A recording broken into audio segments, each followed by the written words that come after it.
உனக்கு ஒரு நல்ல விஷயம் நடக்கும் என்று நினைத்துக் கொண்டே இருக்கின்றாய். அது நடக்குமா நடக்காதா என்று குழப்பத்தில் இருக்கின்றாய். அது கண்டிப்பாக நடக்கும். நான் இருக்கின்றேன்.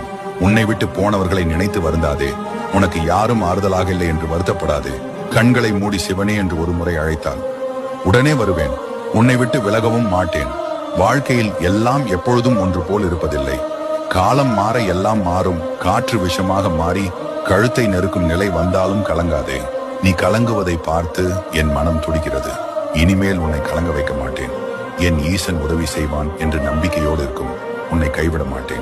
எங்கும் எப்பொழுதும் யாரிடமும் கெஞ்சாதே. என் பிள்ளையே, உனக்கு தேவையானதை என்னிடம் கேள். அதை உன்னிடம் நான் கொண்டு வந்து சேர்ப்பேன். நீங்க நிறைய அவமானப்படுறீங்க அப்படின்னா சந்தோஷப்படுங்க. நிறைய அசிங்கப்படுறீங்க அப்படின்னா சந்தோஷப்படுங்க. இல்ல நிறைய பேர் உங்களை எதிர்க்கிறாங்க அப்படின்னா சந்தோஷப்படுங்க. அவமானங்களும் அசிங்கங்களும் நிறைய பேருடைய எதிர்ப்புகளும் வரப்பதா வாழ்க்கையில நீங்க வளர போறீங்கன்னு அர்த்தம். அதிகம் நல்லவனாக இருக்க நினைக்காதே.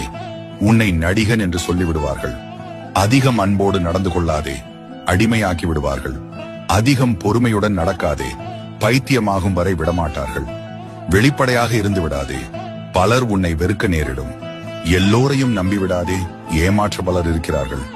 கோபப்படாமல் இருந்து விடாதே. கோமாளி ஆக்கி விடுவார்கள்.